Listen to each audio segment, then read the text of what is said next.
Good day and welcome to the United Development Company Q3 2020 conference call.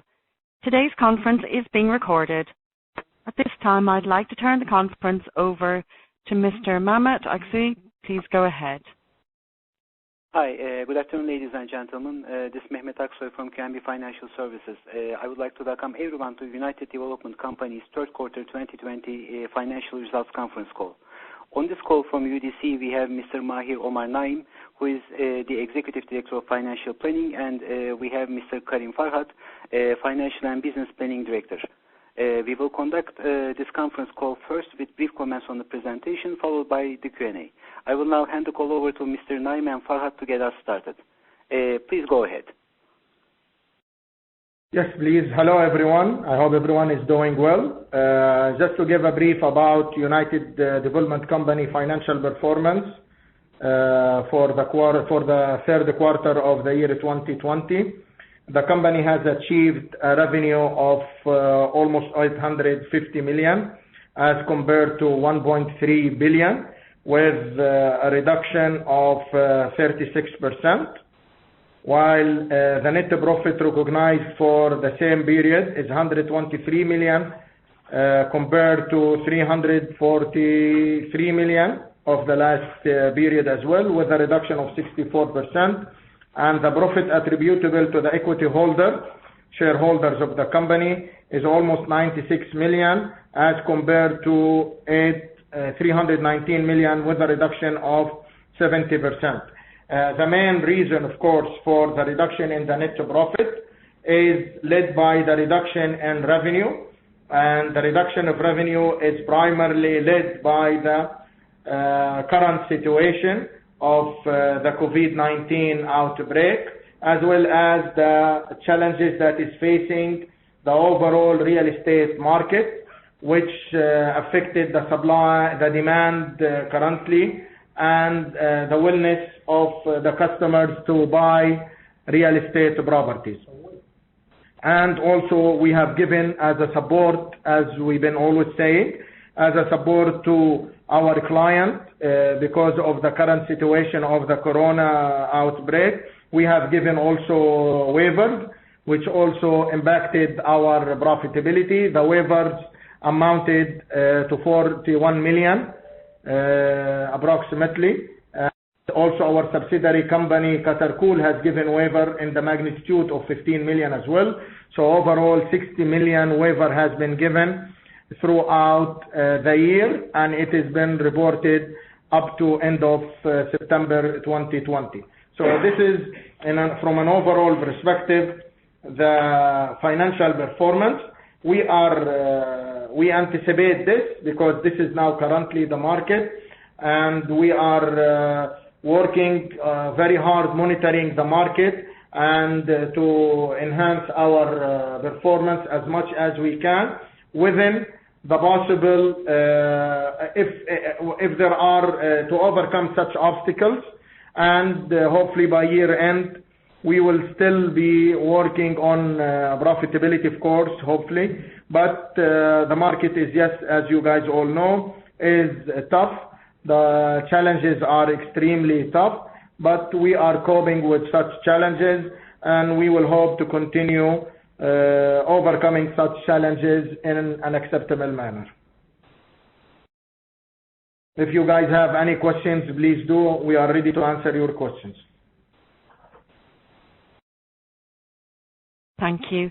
Ladies and gentlemen, if you wish to ask a question at this time, please signal by pressing star 1 on your telephone keypad. Please ensure that the mute function on your telephone is switched off to allow your signal to reach our equipment. Again, to ask a question, please signal by pressing star 1. We will pause for just a moment to allow everyone an opportunity to signal for questions.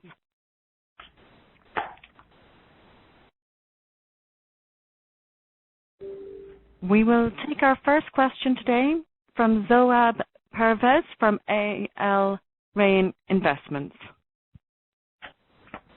Thank you, gentlemen, for the call. This is Zoab Pervez from Al Rayan Investment. My question is regarding the urban development revenues. for the third quarter of this year, they are 136 million compared to about 700 million in the third quarter of 2019. Could you give us some sense of what is the rationale for this decline? Is it lower development revenues? No, similar question is for... Sorry, please. Yeah, I'm just asking, you mentioned the urban development revenue? Yes. The urban development revenue is 454 million as compared to 930 million of last year. If you see note number 30 on the finance. Yes, that's for the 9 months. Yes. Right. So what is the rationale? Is it just the waivers, or is it just... It is waiver contributed mostly, and reduction also in the number of properties being sold as compared to prior period due to the current market situation. But the waivers have contributed heavily and significantly in such reduction. So did you provide waivers in the third quarter also this year? No, but this is an overall, isn't it? It's from the waivers have been taken into account in Q2, but the financial statement is up to. So it includes, of course, the waiver as well. So can you give us some sense of what is the development revenue for in the first 9 months from in this urban development? And what is the recurring? What is the distribution between the two? Okay. The overall, as we said, the urban development revenue consists of sale of properties, leasing of residential units and retail units as well, and all the other related items to the property. As you see, it consists approximately, if we compare it to the almost 50% of our overall revenue for the 9 months. And usually it is not very much significant to the recurring as much as the non-recurring. We are reaching towards a good sizable recurring revenue percentage, which we are working hard on this. Based once the development is almost completed, we will reach the targeted recurring revenue, which is acceptable. Okay, and such guidance is not disclosed.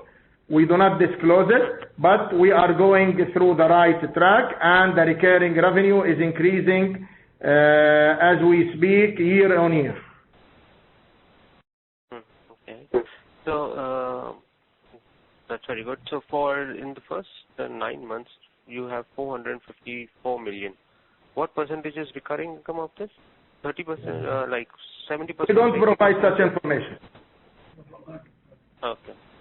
No guidance. My question. Okay, no worries.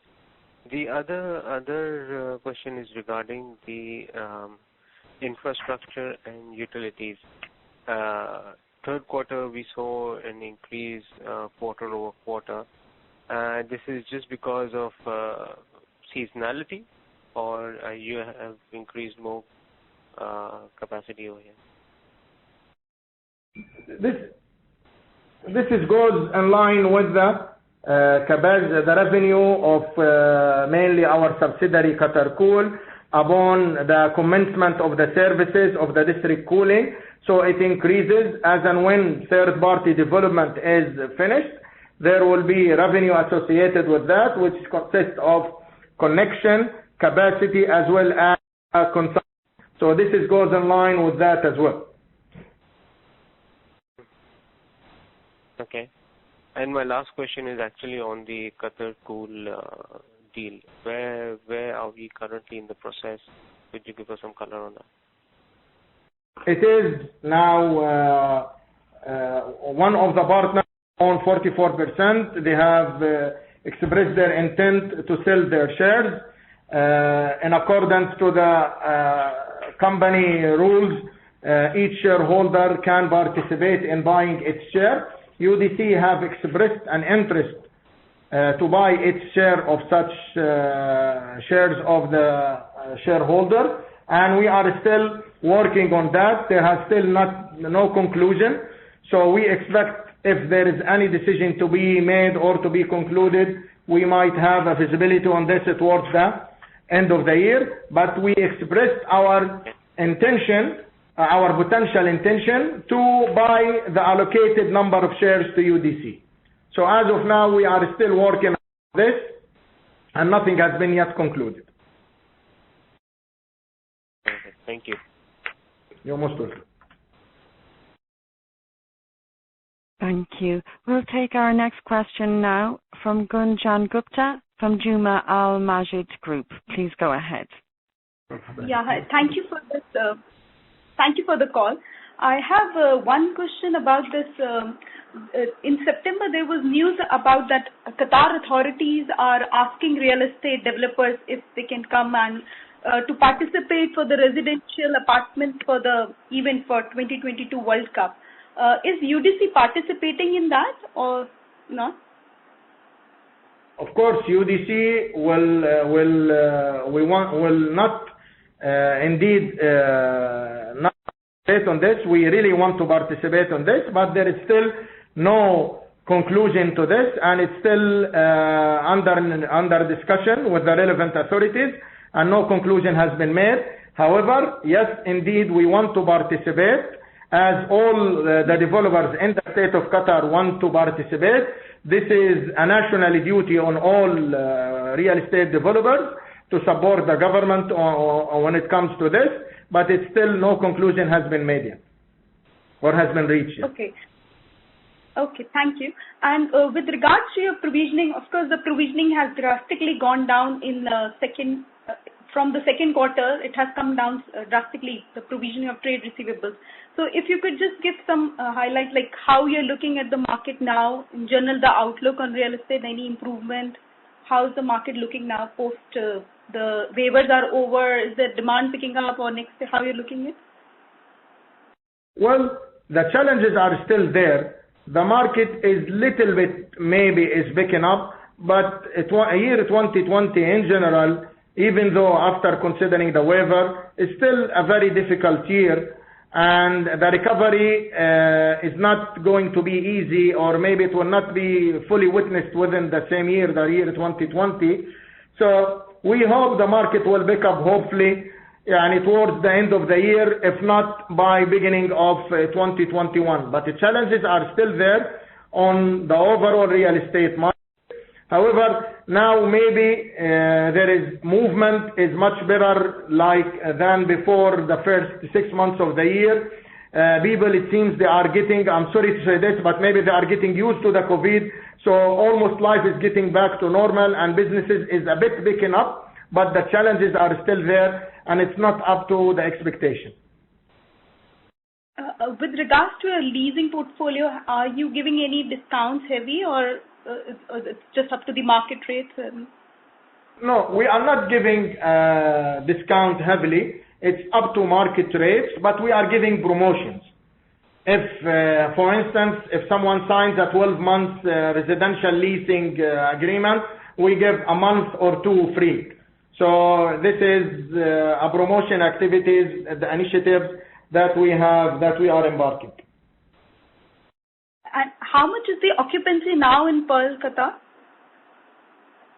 From a residential point of view, you can say up to 50%, because this has been impacted because of the outbreak, and because of a lot of employees leaving back to their countries. So we have been impacted a bit on this as well. But we are covering up the leasing activities during the fourth quarter is witnessing an increase. So hopefully we will recover up when it comes to residential leasing. We shouldn't be having any problem. But as I said, this is as a result of the current situation and a lot of employees leaving the country and going back to their home countries. Yeah. Okay. Yeah. That's it. Thank you. Thank you so much for all this information. You're most Thanks welcome. a lot. You're most welcome. Thank you. Our next question now comes from Meet Bat from Axience. Please go ahead.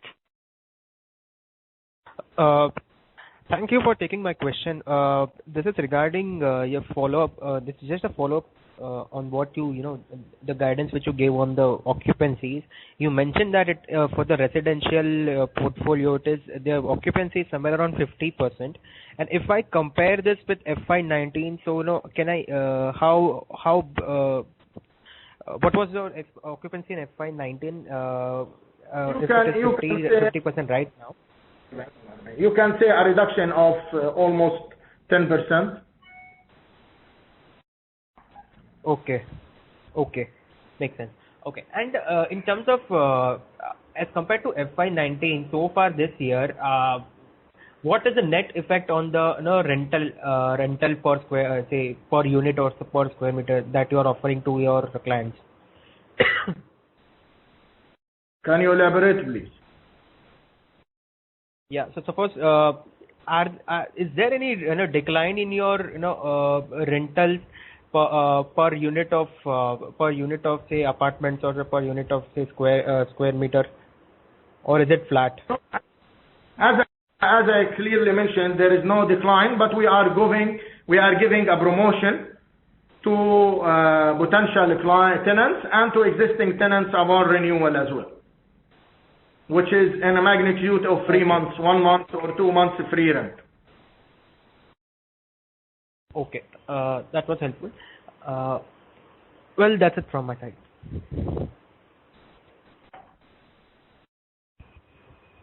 Thank you. We will go to our next question now from Mustafa Amir from the Commercial Bank. Please go ahead. Thank you for taking my question and for the presentation today. My question was regarding your debt profile. The debt has gone up recently, and has UDC benefited from the current interest rate environment? And my second question would be on the development projects. How are they faring in this current environment, and are you on track for all of these developments that you have mentioned in your presentation? Thank you. Yeah, I will answer your second part of the question. Yes, the development is on track. We have our development activities. There is a slight delay by contractors due, when COVID have started, or it was there due to the outbreak of COVID. There was an issue of availability of laborers because some of the laborers were in quarantine, and some of the companies are not able to bring replacement and so forth. But there has been recovery plan in place, and the development activities is going very much well. As I said, there is a slight delay in completion, but towards the overall completion, this will be recovered, and we do not anticipate major delay in project's completion. As for the debt portfolio, I will let Karim Farhat answer your query on this regard. Go ahead, Karim. Yeah, hello. The debt portfolio, basically, all our portfolio, we have reduced our interest rate to be competitive with the market, and this is evident in our financial statements. All the projects are secured financing, and they are on line and track. The reason for the increase definitely is because we've announced all these projects, and they are, as Maher said, they are on track. And the increase in debt is basically the drawdown that's happening, which is in lieu of the progress that's happening with the projects. Okay, thank you. That answers. Thank you. Thank you. As a reminder, ladies and gentlemen, to ask a question, please signal by pressing star 1. We now have a question from Mohammed Azil from Faisal Investments. Please go ahead. Hi, thanks for taking my question.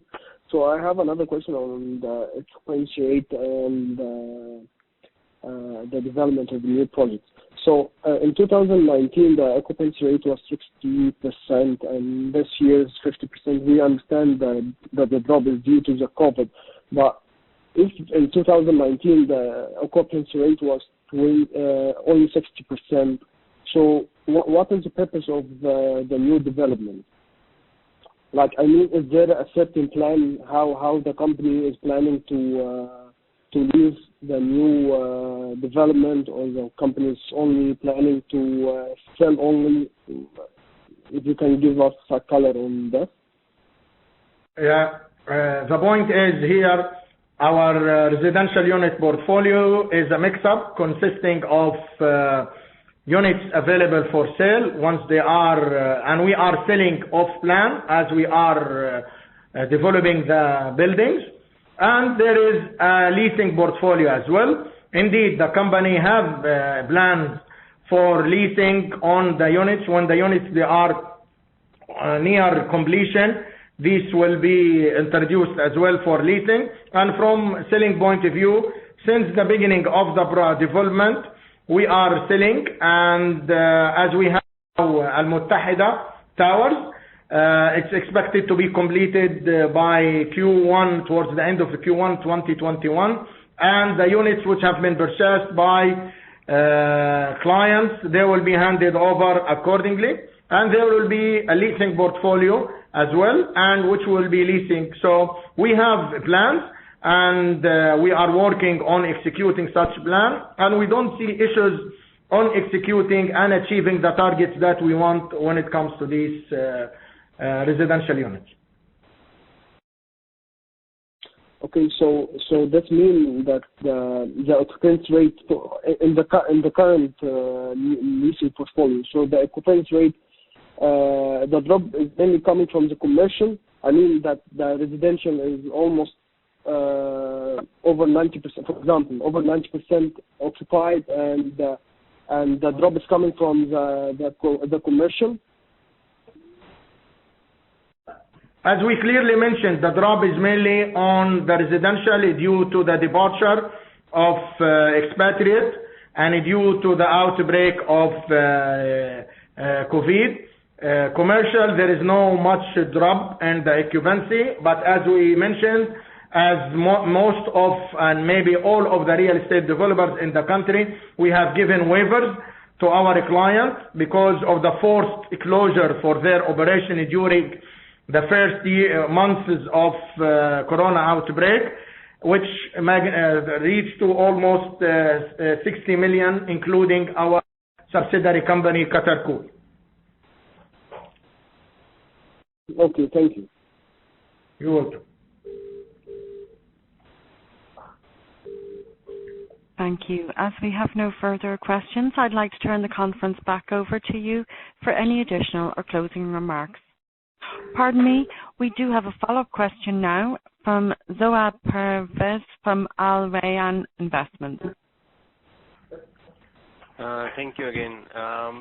I've got a question regarding the FIFA World Cup, and you will be providing units.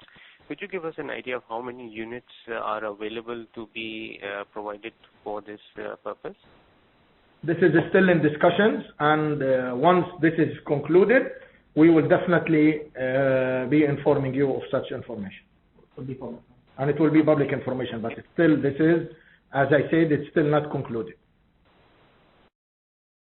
Okay, so the process is, you have to apply for it, and then they will come back. Could you give us some clarity on the process? How does? Well, we cannot. It's not a process of buying or so. This is parties, they approach each other, and what matters at the end of the day is the end result. We, as I said, we very much have the intent, and we want to support the country by providing whatever units we have for them for the World Cup, which is a major event that all of us is proud here of in the state of Qatar. So as soon as this is concluded, what matters, as I told you, is the result. We will be informing, and we will be disclosing what is the deal and so forth. Okay, inshallah. My last question is on Al Muttahida Towers. You said they'll be completing in the first quarter of next year. There are 480 apartments. Is that right? 480 apartments. How much of those are already sold, and how much are, off-plan sales? How much have that been? And how much are still remaining, which you can lease out, probably? Karim will go ahead and answer this query for you. It is basically around 50%, but the ones that are intended to be sold have been already sold. And the ones that are intended to be leased are waiting to come online to be leased. So 50% has been sold. For your question, the revenues from the sale of the Muttahida has not been recognized yet. It will be upon handover. They will so this is not a percentage of completion? No, it's not a percentage of completion, because I realize from your question this is what I'm trying to achieve.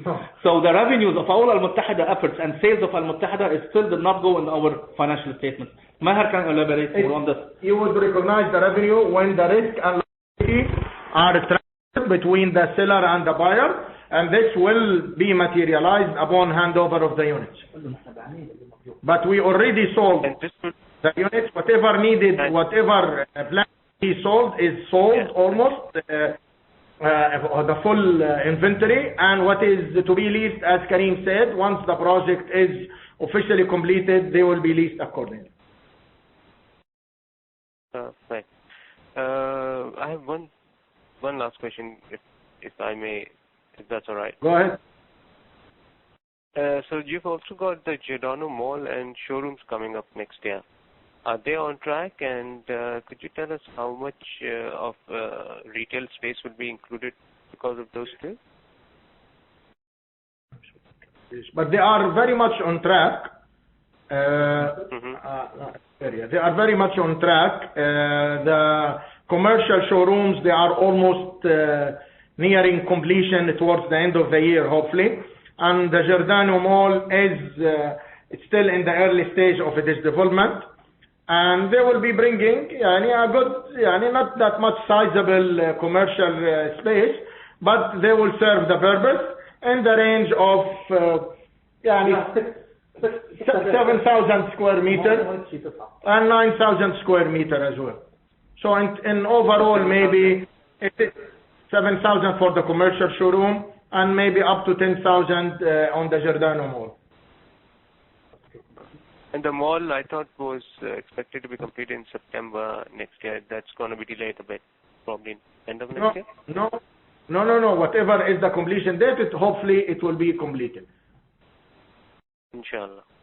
All right. Thank you, gentlemen. And part of our development as well, we have a school which is being built in Giordano Village, and this school will accommodate up to 2,500 students. And we are targeting that the school will commence its operation the year, hopefully by August 22. Okay, even though it will be completed towards June 21. However, the school would require an educational preparation and so forth, admission. So we will be doing this as soon as the construction is completed, and the commercial operation of the school will commence by August 22. Okay. Great. Okay. August 22. Okay. Thank you.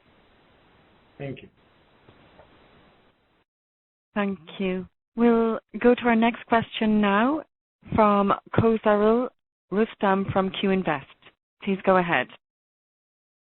Hi guys. Thank you very much for the call. Most of my questions have been answered. Just one question left. In terms of the waivers that were given year to date, should we expect any kind of waivers for Q4 of this year as well? And do you think there will be something for next year? Or, you expect, to provide it for this year mostly? Thank you. Well, we hope not, but it really depends on the market reaction and the market performance. Okay, and the COVID, but it's not anticipated, and I hope it does not happen. But if it has to be done, then we will do it in a way that will be beneficial for both of the company and the retailers as well. So basically, for this year, we have given, if I may, as you know that we have given the waivers for Q2, which is the month of April, May, and June. And the third quarter have passed, no waivers. So if there is a waiver, it would only cover a few months of Q4, which we are not anticipating. But as I told you, if there is a need, where is an actual need for it from a support point of view to our retailers, we will always help the retailers, and we want their success, because their success is our success as well. But as of now, there is no plan such for additional waivers. Thank you very much. You're most welcome. Thank you. We have a follow-up question now from Meet Bat from Axians. Please go ahead. Thanks once again. So my question was regarding the school project which you mentioned just now. So what sort of income stream are you anticipating from this project? What I understand is UDCD will act just as an will just provide the premises and do the facilities management and the related stuff, but then it will be given to an operator. So what sort of an income stream are you? I'm sorry, your understanding is not 100% accurate. It's not the case. UDC, yes, we are doing the development, and we will be the landlord for the building. And there is a JV company between us, which is a partnership between us and the operator, where the operator will operate, of course, the school from an educational point of view through this JV company, which profitability is shared between us and the operator. Okay, so it is color on the it's the first revenue scheme of the school. UDC will be taking share of it based on its ownership percentage of the JV company. But UDC will maintain the asset. The asset will stay with UDC. Yeah. We are the landlord, yes. Okay. And any color on how much number of students that this school will be able to accommodate? Up to 2,500, as I mentioned before. Okay. Thanks.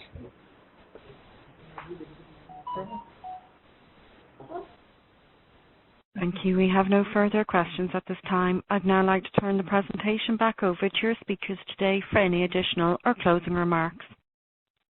Hi, this is Mehmet Aksoy again. If there are no further questions, I would like to thank Mr. Mahir Naim and Mr. Karim Farhat, also our operator here, and everyone else participating on this call. Please do reach out to the team at QNBFS or UDC if you have any further questions or inquiries. Thank you very much. Please stay safe and goodbye. Thank you very much. Stay safe all. Thank you. Bye. Thank you. Thank you. This will conclude today's conference call. Thank you for your participation, ladies and gentlemen. You may now disconnect.